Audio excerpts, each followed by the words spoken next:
Here's a place where all of us can be safe. Our stories of transformation can be safe, and all the things we want to research are safe here. This is Safe Space with Cheyenne. I'm really excited you're here, and I hope you stick around for a while, because I've got a lot to show you before I leave Earth. I love you guys. Hello, all my beautiful friends out there. Thank you for joining me today in our safe space. Today I have Brianna Lopato.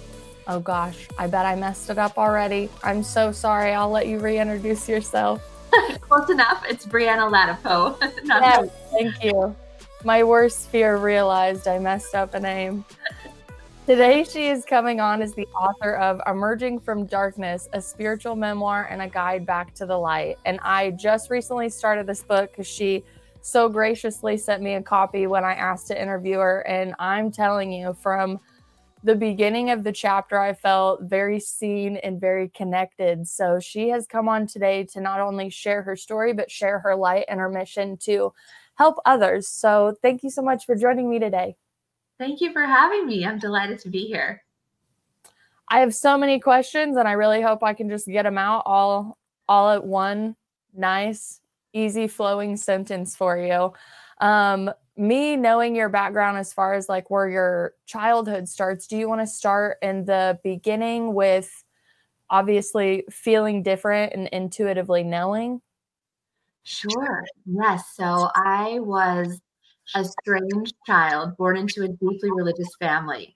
My mother's side was fundamentalist Protestant. My dad's side was fundamentalist Roman Catholic. And they were at war with each other long before I was born. So I was essentially born into this religiously warring family, and both sides immediately started vying for excuse me, for my attention. They both wanted me to believe in their perspective, in their dogma, in their beliefs.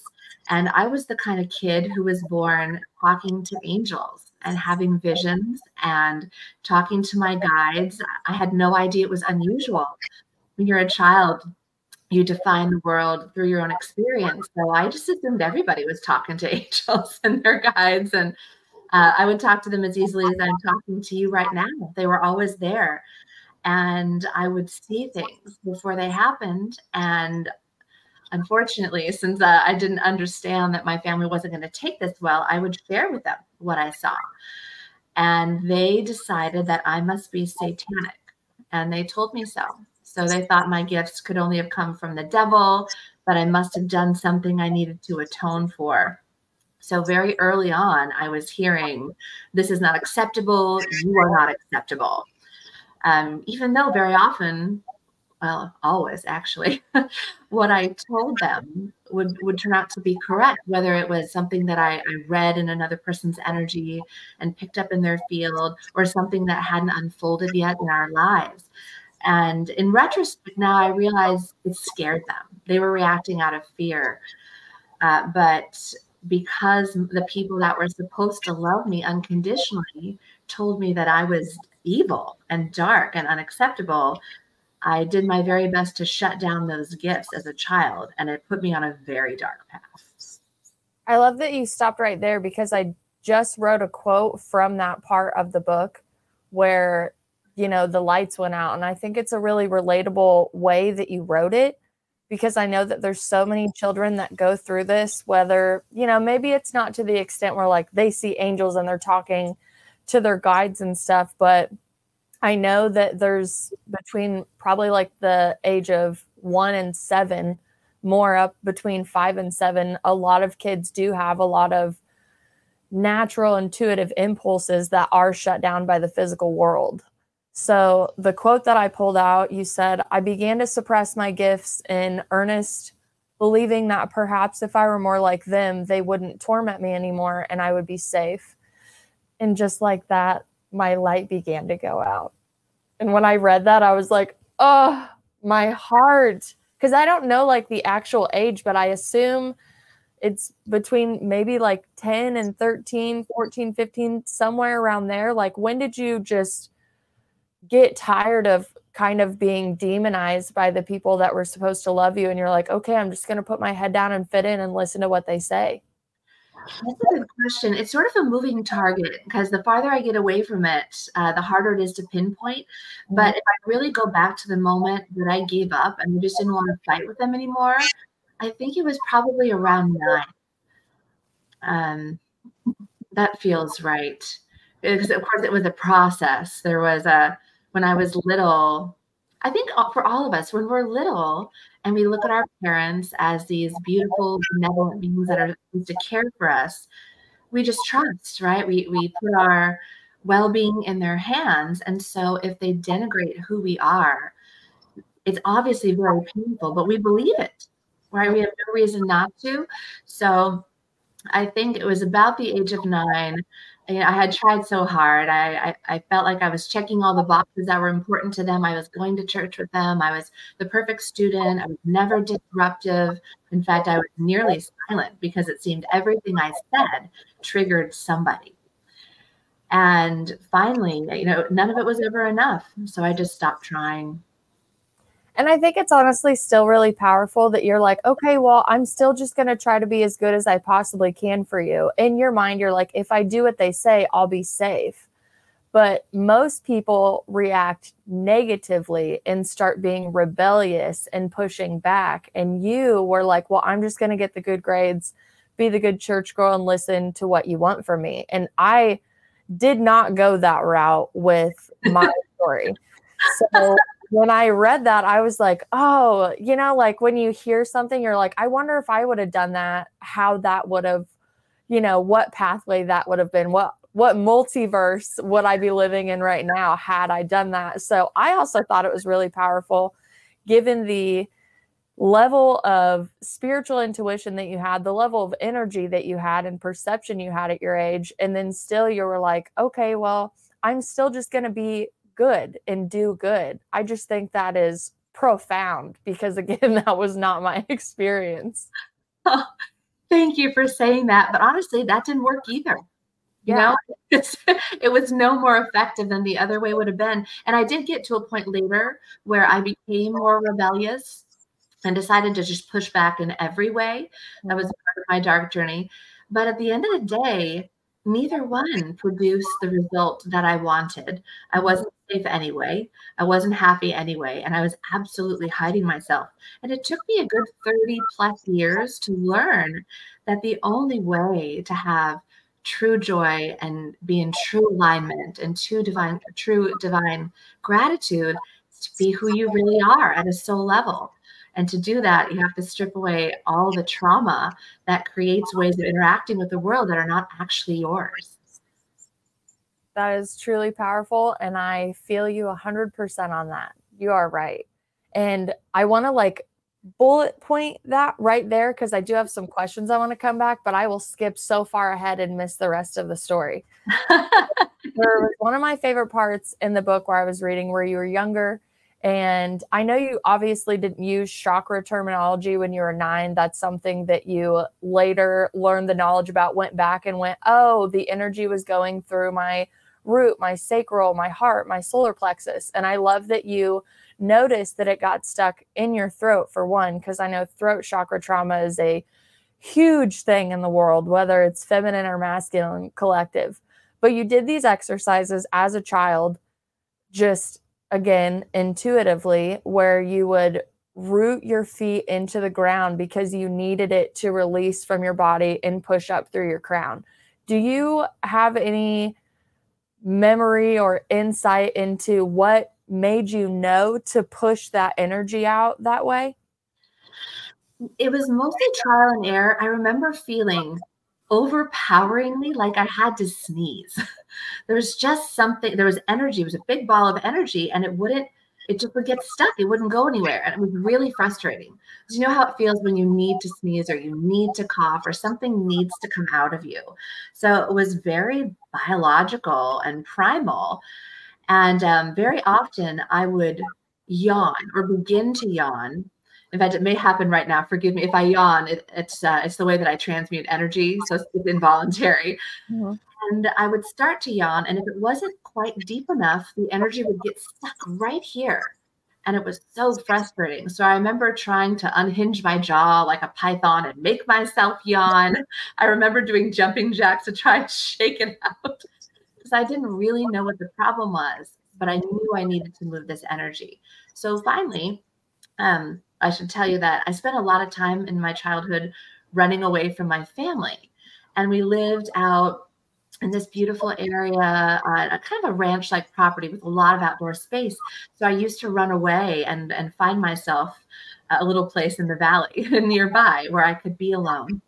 And it just sort of happened. I realized after a while I was most comfortable there. I felt most connected to my angels with my feet in the dirt, my bare feet on the ground.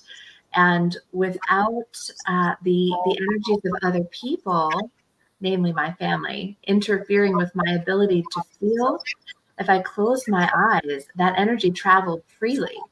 So it unfolded very naturally. I'm sure my guides were helping me out, helping me along, figure out what to do. If I had my hands on the trunk of a tree and my feet in the dirt or in the ocean, it flowed very easily. So slowly I learned that's what I needed to do, is get still, get peaceful, preferably be alone. And this energy would burst out of me. That's so profound as a child experiencing that. I always get like little memories that pop up when I read like similar experiences that I've had. And as I was reading it and you were talking about just how soulful you were with nature, it took me back to a memory when I was a kid where I had this tree at my dad's house. And as soon as I would get out of the car, I would like run and put my bags in, and I would just go and I would set out on this tree and I would run out, walk out on this like really long branch that could support me. And I, like in my mind, I'm like the king of the jungle, right? I'm over it. But I just remember like running through the fields and always, always, always being in nature. So then right before I had my awakening, where like the third eye visions like really came in, and I was trying to scientifically prove that this was even possible or capable for a human being to, you know, do. I started realizing the disconnect that I had had with nature for so many years, moving into deeper cityscapes. So when I started sitting down to meditate, one of my first meditations, like back to my inner child, was me in that tree and in that field next to our house where I would just roam. And I remember when I was a kid, I could just feel, you know, Earth's energy just like moving through me, cleansing me. Like no wonder I was always happy all the time in nature. So again, I love all of the relatabilities that I can see in your story from when I was a little kid, and just honestly how powerful your book is. I definitely want to go deeper into the story because I don't want to stop here, but there's so many things that I was telling you before we got on that I really want to pull apart and describe for people, because whether you're a child or you're an adult, there is a mass awakening going on. And there's so many people, so many more kids that are being born with a higher vibration, I think is the easiest way to say it. And now, the same time that all of these higher frequencies are coming into our planet, we have more mental illness, more than we've ever seen. So I always want people to really question that and dive into it, and just not take a mental health diagnosis as you're a defect and something's wrong with you and there's a chemical imbalance, because there's so many invisible things around us that have been discounted due to Western medicine. So your story does a wonderful job pulling those apart. Now, my question is, like, what were the times like when you were a kid? Like, did you grow up in 80s, 90s? Yeah, 80s. I'm an 80s baby. Okay, great. Because now I'm like, I want to put that picture in everybody's mind too. Because like I'm a 90s baby for sure.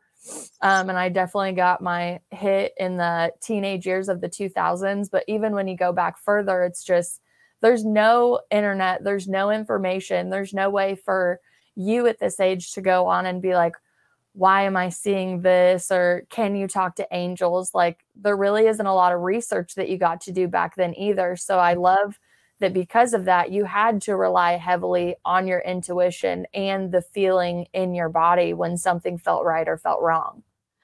I did. Actually, I have a quick funny story about that. So I very much was alone. And I think, like you said, at that time, we all were in a way, but I felt quite stranded in this family of deeply religious people who, and I say this with love, but they hid behind their religion as a way to not have to deal with the pain they were in. Because, of course, they were dealing with a great deal of trauma themselves. And religion is what they used to feel safe in the world. So I was really alone. And it wasn't until I stumbled upon a book by Dr. Christiane Northrup when I was about 8 years old. And when I was reading her account, and it was the first time I'd ever seen an experience like mine. And the way she described it gave me, this orgasms. It was divine chills. And I couldn't believe that I wasn't crazy. Because by that time, I'd really started to think that maybe they were right. Maybe my family was correct. And so it was amazing for me. All these years later, I was looking for someone to write the foreword to my book. And I was driving down the road one day, and a friend of mine called for no particular reason. In fact, she said, if I think of you 3 times in a row, I have to call you. So we started chatting about our day, and she said she was on her way to do an event for Dr. Christiane Northrup, who is one of my heroes. And she said, I've been meaning to introduce you. And so the next thing I know, I get a call from her. And immediately it was like talking to a soul sister. And so that's how she came to write the foreword to my book. That's beautiful. And she did a wonderful foreword. She painted you in such a brilliant light anyways. But now that I even know this backstory, I think it's even cuter that you guys just hit it off right away. She was incredible. But she was really the first time I'd ever read an experience that reflected my own. So yeah, I definitely understand, especially back then, there really was no internet. AOL was just getting started. I remember the ding it used to make when you finally got online. Very true. Very true. Yeah, the dial-up internet is something kids of these days will never have to experience. Or getting kicked off because somebody needs the phone or something like that. But that brings up a memory because, like I said, I know you didn't have the internet for your experiences, and I certainly did at a younger age. And when I was about 19, I would feel like this golden light go up my spine, and like all the energy would come out over my body. It was the only thing I could compare it to was honestly like a shrooms trip because I had dabbled in psilocybin when I was younger.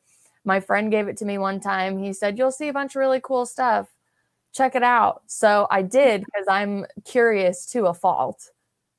That's my dark, right?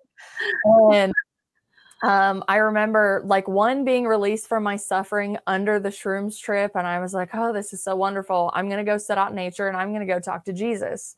So when I got like my mind right and all that, I'm sitting on a tractor in the middle of the woods. And I was like, okay, Jesus, I'm ready to come talk to you. And he like just comes and floats and just stands there. And I just talked to him about all of the things that your first chapter really represented. Like, why are people in the world like this? Why do I want to be a nice person, but I feel, honestly, very vulnerable and weak being kind and caring and good, and just all of these internal questions that you have when there's such a harsh world around you. So fast forward to when I was 19 or 20, I started having this experience where like in my third eye, I did not have that definition, right? I could just feel this energy go up my body. And I was like, the only thing that I can compare this to is shrooms. And I'm sober right now. So what is this? And so I got on Google and I was just like, white light shooting up my spine, golden light in my hands, and I'm like, if anybody checks my search engine, they're just going to be like, we got another crazy one. But I was really like, what is going on? I'm having this real experience to me, and I can't like go to anybody. Like I've never heard anybody be like, gold light shoots up my spine, I'm going to have a good day. So as soon as I put that into Google, it started talking to me about chakras and Kundalini awakening and Kundalini energy and universal energy and all of these very out there terms to me, because I was also in like a family that definitely believes that Jesus Christ is our Lord and Savior, and they had all their different sects of religion depending on what family I was in. So I was well versed in the Bible, and I was well versed that anything outside of the Bible was just absolute nonsense, and they're all lost souls. Kind of, you know, like they said it pretty nice, but they're like, don't go over there, don't do that. And I was like, okay, but this doesn't make any sense. We're all talking about God, but we're all mad at each other. So I do feel like very blessed that I at least did have the internet at the time. And I'm a really big journaler and writer. So I wrote all the information down and just dated it and time-stamped it, because that voice in my head was like, one day this is going to make sense. Like, this is just the beginning. I know it's super weird, but one day it's going to make sense. And I still have those notebooks. And when I went through my like transformative, powerful awakening in 2019, I pulled out all my old notebooks, and now I understood the definition of the chakras, what it actually meant, that they were real. They weren't like made up in some Avatar cartoon type thing that my mind wanted to believe. And I could finally digest the information that I had written down for myself at 19 and 20. That's amazing. Amazing that you had the foresight to do that. I was very grateful for that. And that really got me into a lot of inner child healing and like past self healing, and just going back to those parts of myself and talking to her. And every time I do one of those, I'm like, thank you so much for writing, because I would have not remembered this. And I know that you could have easily chucked the information away and been like, oh, I can't comprehend it. It isn't for me. Let me go away. But I've always had that. Definitely my higher self voice is the best way I could describe it, where I'm like, I don't know why I'm keeping this right now. And they're like, it'll make sense later. Just put it away with all the other notebooks. We'll let you know when to pull it back out. That's incredible. Incredible. I bring that up because I want to talk to you about your intuition around the time that you said my light began to go out. So you were still getting the good grades. You were trying to do everything you could, but take us through the darker, like where this starts getting dark for you. Well, this too was a long process, but at some point I stopped feeling the connection with my soul. And I had done a great bit to try and silence it. It's my own doing. I absolutely did this to myself. But whereas when I grew up, when I was little, every move I made was very much informed by my connection with spirit, whether it was my angels talking or just my gut. My gut has always been loud and decisive. In fact, the only times I've ever gotten into trouble is when I don't listen, because the answers have always been there. Mm-hmm. So when I started shutting all that down and I stopped accepting help from my angels or my guides, even nature or my higher self, I started making bad decisions. And it led to a lot of really, really dark relationships, a lot of sexual trauma, a lot of abuse. Eventually, I got very physically ill, and I ended up on all kinds of pharmaceutical drugs. I was so dissociated. I was completely numb. Mm-hmm. And I really have to credit meeting my husband for starting to shake me out of that. Because as anyone who's ever been in a relationship with someone they really care about knows, that person tends to act as a mirror for you, whether it's a partner or children or even a really good friend. Anything that's unresolved in you tends to start surfacing pretty quickly. Mm-hmm. So if I hadn't met my husband, I'd probably be dead, to be perfectly honest with you. I didn't expect to live very long, because after I shut out my light, all I could see was the darkness. Mm-hmm. Even after I went to Egypt and had some experiences, I detail them in the book. It's a very long story, but they really shook me awake. It's almost like the lid that had been on this simmering pot blew off. In fact, it blew through the ceiling, and things became undeniable. And I started to allow my angels back in and my guides back in, and I started to wake up. I still had so much darkness and so much trauma, frankly, that was undealt with, that when my visions started coming back, they were very dark. It's like someone had opened a trapdoor to hell, and no longer was I having beautiful visions and seeing what I now know are higher dimensional experiences. I was seeing horrific tragedies before they happened. And it was I was really suffering. I got very, very depressed because I would see serial murders, plane crashes, awful things. And there was nothing I could do. I didn't know where they were going to happen. And even if I had, I wasn't quite sure how to handle that. You call up the local police and say, hey, guess what? Yeah, I had a vision that this is going to happen. I'm sure I would eventually been arrested had I done that. Absolutely. So it wasn't until I was confiding all this in a friend of mine, and he said, you know, you can control what comes into your field, right? And I was like, no, I had no idea I could do that. And he gave me an incredibly simple exercise that actually solved my problem. And as simple, but it's so simple that I can't believe I didn't think of it myself. But trying that exercise actually changed my life because it was the first time that I had any idea that I had control over any of this experience. And that simple thing really set me on the path to taking responsibility for what I now understand is my co-creation of every experience I have ever had, past, present, and future. Beautiful, beautiful. And so relatable again. Like everything you say, I'm like, yes, you are saying it so right and eloquent. It's amazing. Thank you. So when you obviously started seeing all of the darkness and all, like basically like the purging of everything that's been like pushed down, right? Mm-hmm. And then this opening at the same time. So many ways I could go with that story. So I'm going to move on. But what were besides the exercise that your friend gave you, what were some of the healing modalities that you were called to really peer into from, I would say, like your angels guiding you to heal? Well, some of it was about returning to what I knew inherently as a child, getting back out into nature, getting still, getting silent, because I realized my intuition had never steered me wrong. I had always known what to do. And then I had actively blocked it out and completely derailed my life. Now, of course, I also believe at this point that was for a very strong and necessary reason. Without having done that, I would never have ended up where I am now. So I'm grateful for the experience and I don't regret it in the least. But that said, it took a lot of years for me to really make my way back. So I learned that for me, the ocean is an incredible way to neutralize dark energy and really enhance the gifts that I have. So I spend as much time as I can either in or looking at the ocean and with my feet in the sand, because when I'm in that space, I can actually hear my higher self. I can hear my intuition and my soul speaking to me. And for some people, it's the mountain.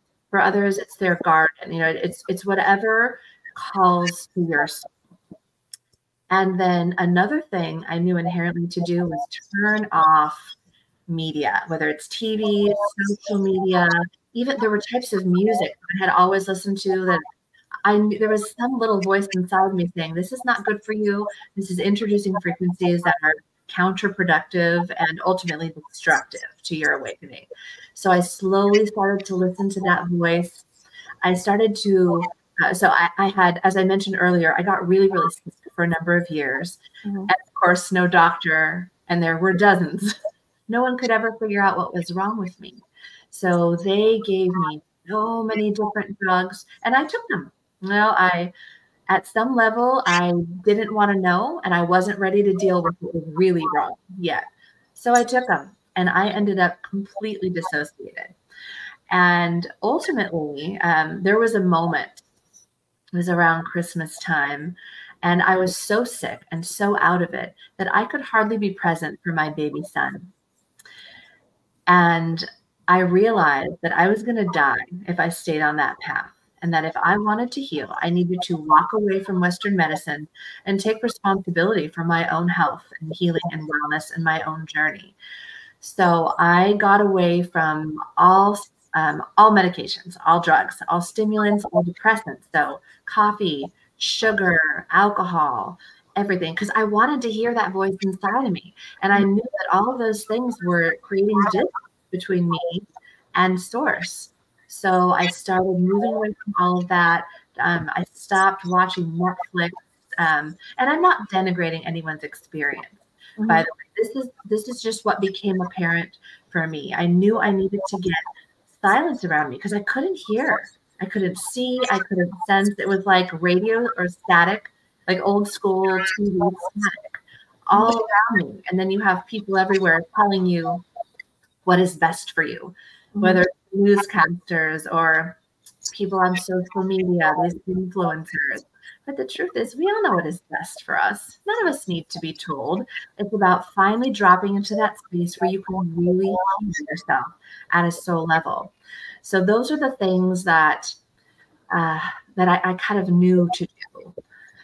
And then when I met Christopher, who's the healer I talk about in my book, who reminded me how to transmute energy. And I say reminded me because in this life, I really had no idea I was ever doing it. But it's certainly something that as a child, and I'm certain in many previous existences, I very well knew how to do.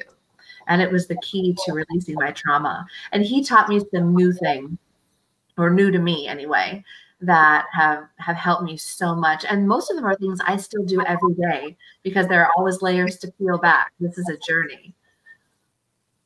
Very true. Very true. So I don't want to give any spoilers away in the book, but do you say in the book what Christopher reminded you to do to really transmute that energy and block out the bad images?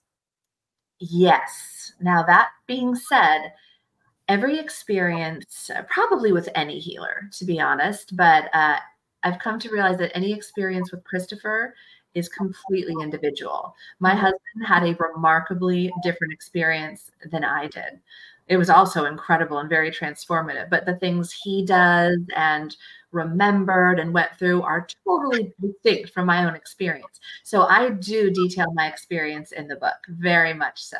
Well, but I don't give it anything away then. I just wanted to make sure it was. How did your husband, how did he receive all of this? Because were you still like obviously still medicated when you got, like, you were still married, you had your kid, you were starting your life, and then all of this trauma started to surface? Would that be accurate? Like, when did it go from, oh, my wife, is on prescriptions and she's just trying to help herself out, to, oh, she's extremely spiritual gifted and it's just been shoved down in her body for so long? So my wonderful husband is a Western medical doctor. So he was trained, very rigid math and science, and he had no part of the spiritual world at all. He was raised very Catholic, as I was. And so when we first met, I think he probably thought that I was insane, to be honest with you.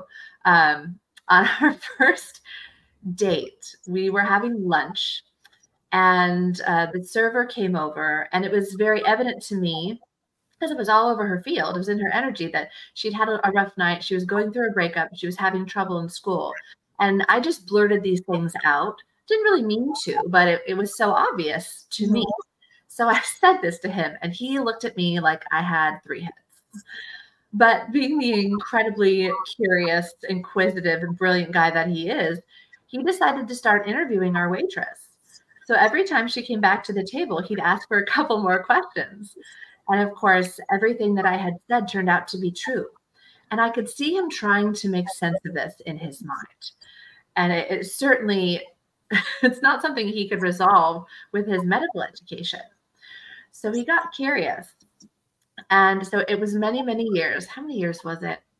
From that moment, it was almost 10 years later that we had our first child. And what really happened is, after we got married, both of our respective traumas started flooding to the surface. So we started falling apart.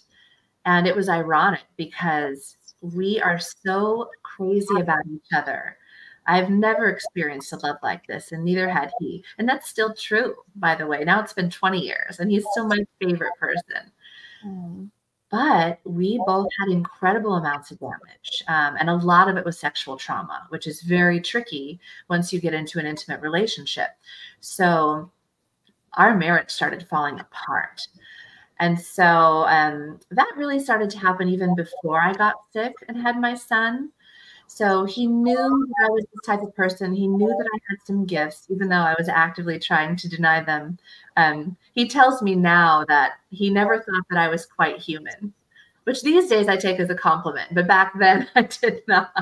Back then it was triggering. You're like, oh no, you're like my family. You think I'm weird. Yeah, it's like, oh, you're one of them. Mm-hmm. But he really wasn't. He too was a product of his environment. So anyway, it's a very long story, but the short version is our relationship started to implode. And we didn't want it to. We were actively trying to save our relationship. So we tried all these other things.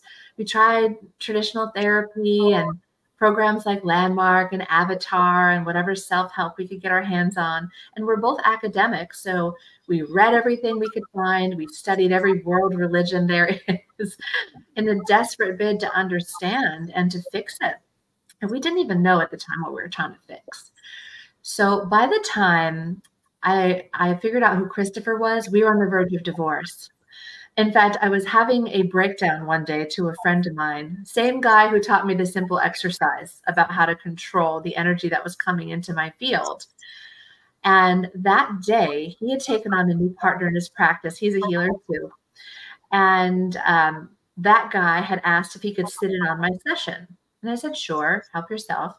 And to be honest, I'd kind of forgotten he was there. So I'm talking to this friend of mine and having a complete emotional breakdown and telling him that I think my husband and I are going to split up. I don't know what else to try. I've done everything I know how to do.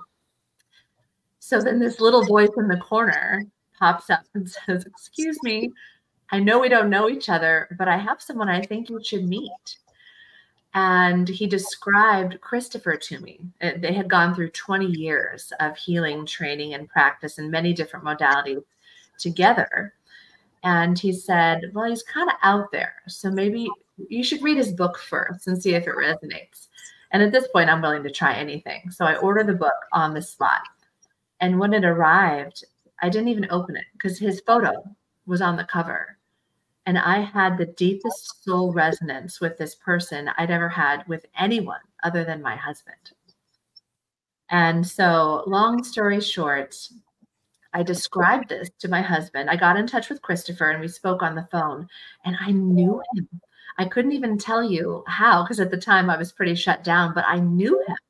And I had never trusted a man after the way I grew up, what happened with my father and what happened in many subsequent relationships. I was terrified of men. So it did not make sense to my husband that I trusted this stranger. But he also knew that we had to do something or our relationship was over. So he actually went to see Christopher before I did. And the way he works is you spend a week with him. It's very intense.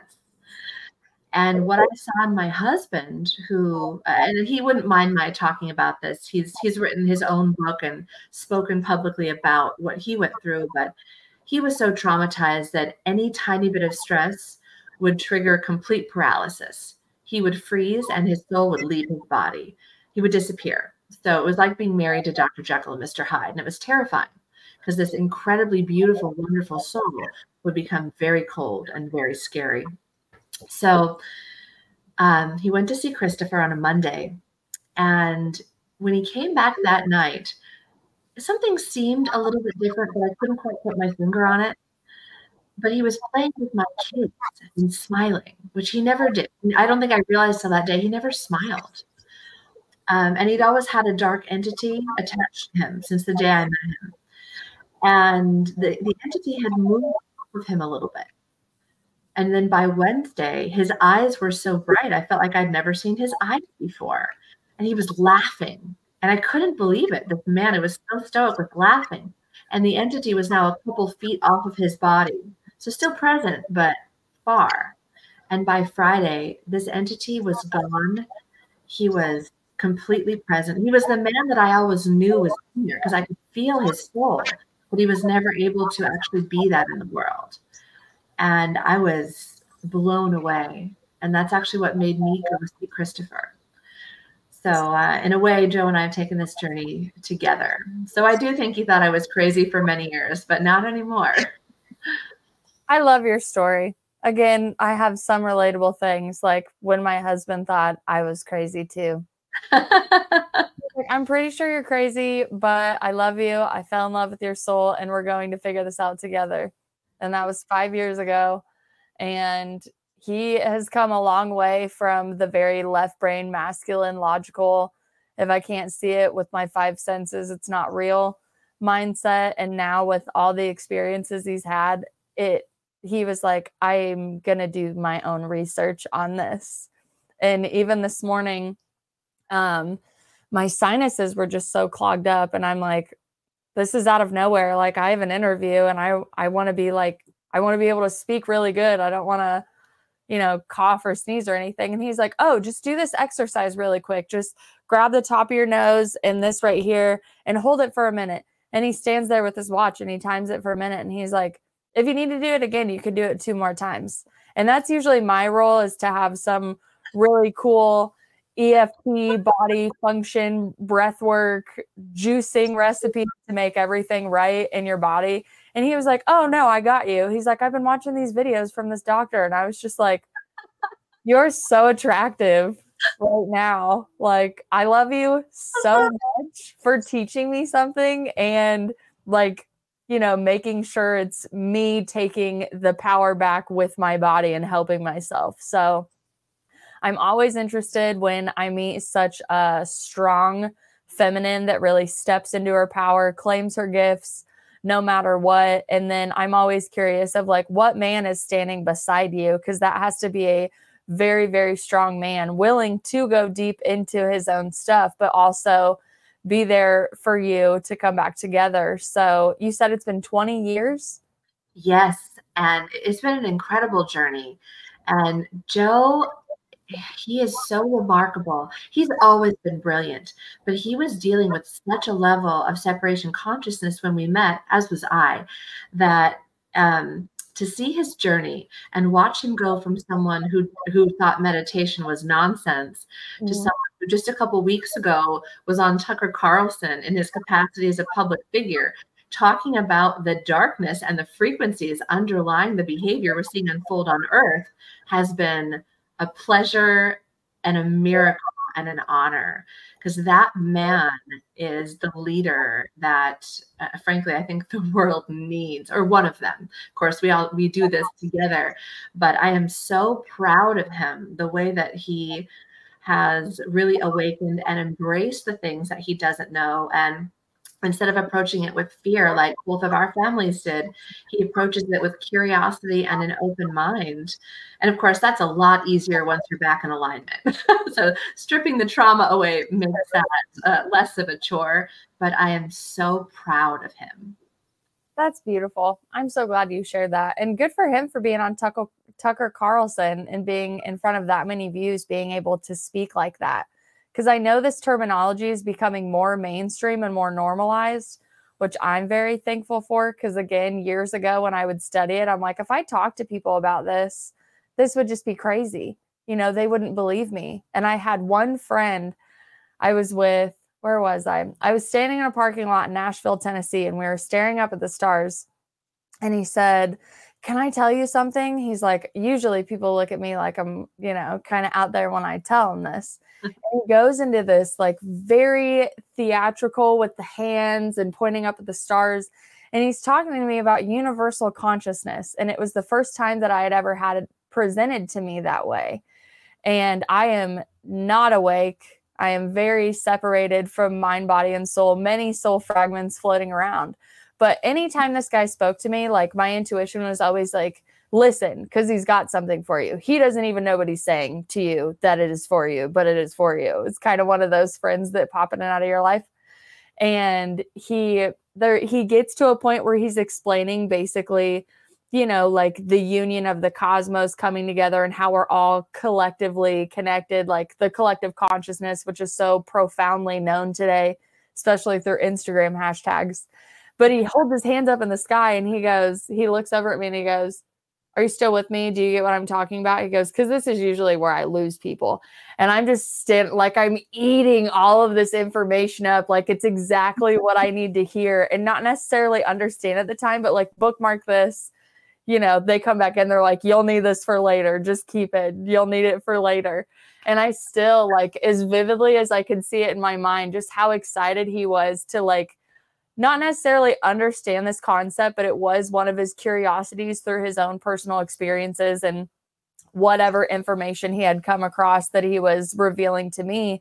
But when I, in turn, had my awakening in 2019 and I started realizing the collective consciousness is real, universal consciousness is real, thoughts are energy, everything has power, the importance of the masculine and feminine in both of our bodies rising in some energetic union format, my memory immediately switched back to us standing in that parking lot that night with his hands up in the air. And he's like, I got to hear the whole speech again. And I'm like, that dude knew years ago. I don't even know if he knows or believes in this at this point in his life, but who he was then, wow, he had some profound insights that I wasn't ready for, but God thought I was ready to hear from him that day.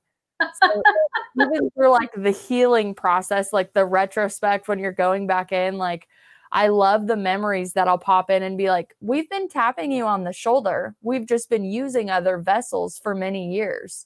It's up to you to kind of like wake up and clear yourself out of this disassociation or this disalignment in your body.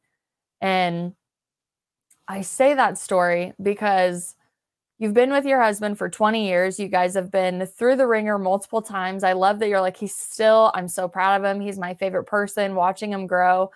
That's a really beautiful marriage and a really beautiful testament of when things get dark and like, hey, I don't even recognize you right now. Like, where did you go? That's beautiful that you guys fought through it. And there's a part of me, especially with like your dreams, your premonitions, your visions, that I know as women, sometimes we fall in love with the potential of what we see a man can be and become. Like we can see the blocks in them. And I'm sure they can see the blocks in us, but not on the same intuitive level. So in the earlier times, was it like, I know that you can move past this logical, only 5 senses in the world thing, and you can really open yourself up, like you said, with curiosity and open-mindedness and find this power in yourself? Yes, absolutely. And my soul knew it when I saw him. When we met on a plane, and when he walked on the plane, I was in the last place in the world. I did not want a relationship. In fact, I had decided never to get married or have children about a week earlier. Oh no. But the way that I felt and the soul that I could sense in him was overwhelmingly beautiful and angelic. So even my first impression with him was so at odds with who he was showing up as in the world. And it makes perfect sense in retrospect. He also grew up in a deeply religious family, a lot of abuse. He went to medical school. He also has a PhD in health policy. He was trained about as by the book as it gets in terms of a Western interpretation of medicine and science. But there was so much more under the surface. And like so many of us, he was just trying to stay safe. He felt safe in the sciences. He felt safe with very factually based disciplines. And all the rest of this was completely foreign to him. But I could feel that on a soul level, he had come here to have this journey. In fact, we came to have this journey together. And I went from one extreme to the other. I went from not wanting any part of marriage, family, or a relationship to realizing that our connection is undeniable and at a soul level. And we chose to have this journey together for this reason. And he has taught me at least as much as I have taught him. We're very much a divine complement. But yeah, the incredible and beautiful nature of his soul was always clear to me. He just had trauma in the way, as do we all. That's beautiful. I would love to just watch an interview with both of you, just bounce off of each other. I think you have really, really great chemistry just from the way that you talk about it. Thank you. We do interviews together sometimes, and we do events together. We were actually both just at the American Academy of Environmental Medicine conference, and we spoke together. And honestly, it was a blast and one of the most fun events we've ever done, because in the room, There were people who were very extreme right brain and very extreme left brain.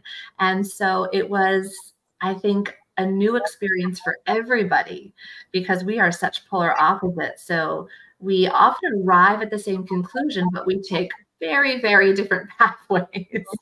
So it was a lot of fun to speak for an audience like that, that is more typically medical during this great awakening where people are moving back toward an understanding of healing that has nothing to do with Western medicine. Yeah, I was watching an interview about Dr. Joe Dispenza, and he's like, I have all of the scientific measurements that show all of this air quotes pseudoscience or alternative medicine or alternative healing is working. So I think we're at a point now that we can actually call it medicine and just call it healing instead of giving it an extra word to separate it from the medical industry that's already out there.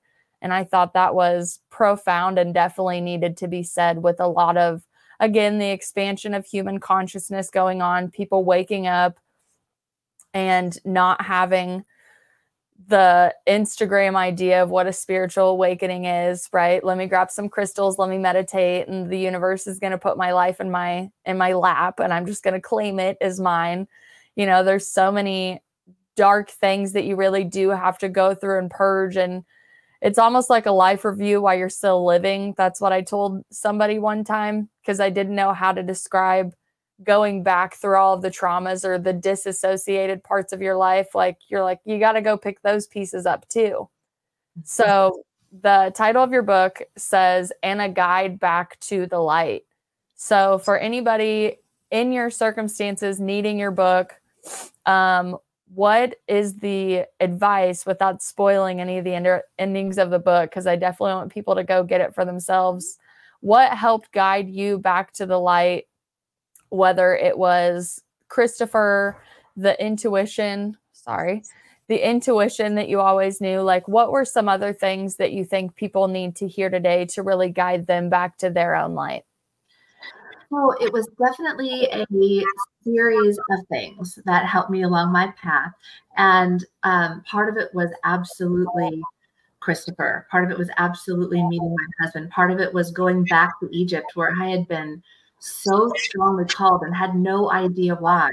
I went there and I had a series of explosive experiences, which I do detail in the book, that woke me up and made me remember. There is a vision that I had been having almost every night of my life for 30 years, and I thought it was a recurring dream. And when I got to Egypt and found myself quite accidentally, or not, in the place where that vision had taken place, I remembered my past existences that very much informed the experience I came here to have this time. So your guides they'll take you where you need to go. But that said, there are definitely ways to get there faster. And the entire last section of my book is about practices that you can take on right now with no extra money. They don't cost anything. They don't require any particular level of experience. All it really takes is time and commitment, but there are things that you can start doing today to raise your vibration. Because at its simplest, what we have to do is figure out how to be who we truly are, right? So we have to shed the trappings of trauma, of external influences, of or really anything that is not coming from our soul. So I don't want to give too much away. Make them buy the book. But I will tell you that the trick is to raise your vibration. And it sounds like this simple, to some people, woo-woo thing. But no, but your vibration determines your entire experience here. So by raising your vibration, figuring out how to change your frequency, you will change your entire existence. And it can happen quickly because you have to deal with your trauma. There's no way around that. You must figure out a way to deal with your trauma. Now, what that looks like is different for everyone, but I believe the thing we have in common is that trauma needs to be transmuted. So going to therapy is great, but talking about it and then leaving it sit there doesn't necessarily help anyone. You actually have to change that energy. You have to transform it from that dark, low vibrational energy that doesn't serve you or anyone into high vibrational divine energy that actually creates the life that you want and the world that we want as a collective. So that has to be done. So whether you can do it yourself, which many of us can, it's possible that all of us can with the right training. I don't know the answer to that yet. But it can certainly be done for you. So find someone who can help you with that, or learn how to do it yourself and raise your vibration, because I am living proof that you can wildly transform your experience. So if you think of your vibration as what's an analogy that will work? If you think of yourself as a radio, the radio is the vibration, but the frequency is the channel that you're tuning your radio to. And one of the first things Christopher taught me when I came in, so I came in and I told him for hours, I think, about all the sexual traumas I could remember. And he said, the first thing we need to do is change your frequency. And I had no idea what he was talking about. I was like, okay, great. Please knock yourself out. Do something, because I need help. And on the way in that morning, and I detail this greatly in the book, but the quick version is I had to walk through a construction site to get to his front door. And I'm sure that's not fun for any woman, but for me, it was a nightmare because it mirrored an experience I had had earlier in my life that was very traumatic. And so as I walked through this construction site, these guys who are acting typically, the whistling and the cat calls and the lewd comments and all of these things. And one man in particular was so disgusting that I can't even repeat what he said to me. So when I got into Christopher, he said, we need to change your frequency because you have the vibration of a queen, but your frequency is inviting everyone to assault you. And I had no idea what he was talking about. Right. So we go through our whole first session, and I get into what that looks like in the book. But after a while, he said, okay, we've transmuted some of that energy. Go outside, go have lunch or something. So, okay. So I go down the hall and call the elevator, and this tiny little 2-person elevator opens, and who is inside but the man who had been the most vulgar a couple hours earlier on the construction site. And I thought, oh no, a lot of me really wanted to run, but I thought, nope, I'm not going to be displaced. So I stepped into the elevator and I was preparing I was certain was coming. But this guy stared at the floor and didn't say a word at first. I thought, okay. Finally, he said in a very tiny voice, excuse me, ma'am, I hope you don't mind my saying so, but you look very beautiful today. And I thought, what? Did something fall on your head outside? Because do you remember what you said to me 2 hours ago? And I didn't say any of this, but I was really trying to figure out what was happening. So anyway, I get out of the elevator. I walk back through all the other construction guys. Not a peep. No one whistles. No one says anything. Nothing. And a couple minutes later, as I'm walking down the street, I walk through this group of drunk frat boys. It's spring break in LA. So it's, even though it's relatively early, these guys are just hammered. And again, I'd had experiences earlier on that were deeply traumatic. So I'm preparing for the worst. But these guys parted like the Red Sea. And I was so surprised I dropped my bag. And one of them rushed it and picked it up and put it back on my shoulder. Said, here you go, miss. Have a beautiful day. And I was thinking, what kind of sorcery did Christopher do to me? What is happening? And anyway, it went like this for another hour. I had many more experiences just like this. So when I got back, I asked him, I said, what did you do to me? He said, we just changed your frequency. You're no longer advertising, please assault. And so that was the beginning of my understanding that we have control over what happens to us in our lives. So if you're having experiences that you don't want, if you keep having the same relationship over and over again, meeting the same kind of people, having the same unfulfilling or dysfunctional job over and over again, it is your frequency. And this is not a fault. We all have frequencies, right? It's a collection of our experience in previous lives, this life, the stress patterns we absorb from the people who raise us. It's a collection of a lot of things. But my point is that none of it is actually you at a soul level. So the moment you strip all of that out of your experience, you are free to be who you really are and have the experience you actually came to the earth plane to have. Beautiful. Brilliant. Buy the book. I mean, what more do you need to hear? This is beautiful. I'm so glad that you took the time to come here today and talk to us. But again, thank you so much for sending me a copy of this book, because I mean, I'm going to put it to really good use, and I can't wait to share this episode with so many people. And just thank you for really stepping into your power and doing what you need to do, because I know it wasn't easy. I'm sure you've lost a lot of people along the way that you cared deeply about, because I definitely know the sensitive souls in the world, they're born with the frequency of unconditional love in a way. And I think that's the saddest thing that happens when the gifts get pushed down, is they've accepted conditional love is what they deserve in this life. And then they operate out of that as well. So I know that you've worked tremendously hard to get to where you are from a frequency standpoint and even from a 3D standpoint. So I'm so honored you came to talk to us and share your story today. It was absolutely my pleasure. Thank you so much for having me. I love talking about all of this, and I never get tired of it. Thank you. I love it. Well, if you write any more books, please come back and share all your wisdom with us. I certainly will. Wonderful. Alrighty, my friends, before we get out of here, I have a Novi track for you. If you've heard it before, that's fine, but you can go get it on that playlist. It's called Bang. We'll see you on the next episode, okay? Lean into the pair of wandering eyes. I am the fire to the flame, and baby, you're the gasoline.